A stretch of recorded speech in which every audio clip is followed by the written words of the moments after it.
मुंहिंजो नालो रुखसाना मंसूर सुहाग आहे।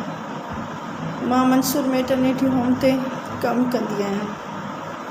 कुझु प्रोफेशनल लेवल जे हिसाब सां माण्हू मूंसां जेलसी जे करे मूंखे ॾाढो परेशान करे रहिया आहिनि ऐं मुंहिंजी क्लिनिक हासिलु करण जे करे मूंखे हर तरह जी परेशानियूं ॾिनियूं अथऊं। मूंखे बदनाम करण जी कोशिशि कई वई आहे।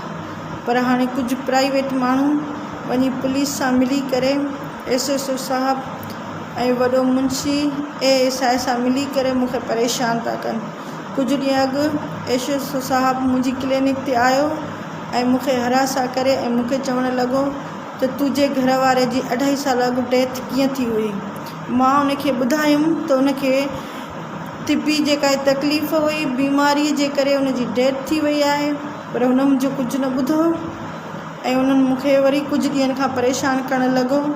वॾो मुंशी हिकिड़े ॾींहुं अची करे मूंखे चवणु लॻो तूं SSO साहब सां अकेले में मिल, जेको तोखे उहो चवे तूं उहो कर ऐं जेका तोखां रक़म घुरे उहा तूं ॾेसि, न त असां उन ॿी सूरत में असां इंक्वायरी कंदासीं। 2.5 साल गुज़री हाणे इंसाफ़ वठण वारा बि त असां न, केरु तो इन्हनि खे चवे त तव्हां इंसाफ़ वठो जॾहिं उनजी पंहिंजी भेण वेठी आहे, भाउर वेठा आहिनि, उनजा बचा वेठा आहिनि, मां उनजी घरवारी वेठी आहियां। पर मूंखे ॾाढो तंग कयो अथऊं, मूंखे ॾाढो माण्हुनि ब्लैकमेल कयो। मुंहिंजा नंढड़ा बचा आहिनि, ख़ुदा रा मूंखे इन माण्हुनि मां जान छॾायो।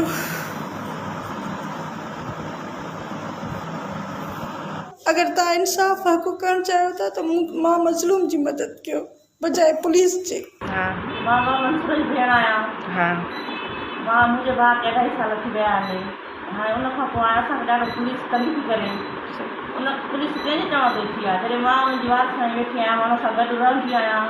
उनखे नंढड़ा बचा आहिनि, मुंहिंजी भाॼाई आहे, असां पंहिंजे घर में रहूं था, असांजी फैमिली आहे। उहो रोज़गार करे कोन पुलिस सां मुंहुं ॾे, हुनखे पैसा घुरनि था, पैसा काॾों आणे अचे सेंटर जे करे हुनखे परेशान कनि था त हेतिरा पैसा माई वटि, हेतिरा आहिनि, पर माई खे नंढा बचा बि त आहिनि न। सही वारस त असां आहियूं न। मूंखे मतिलबु कोई बि न आहे, मुंहिंजो सॻो भाउ असां वारस ऐं पुलिस असांखे छो थी इंक्वायरी करे। जंहिंखे बि ॻाल्हाइणो आहे मूंसां ॻाल्हाइण, मूंखे परेशान न कनि, जेके सवाल करणा था मूंसां कनि।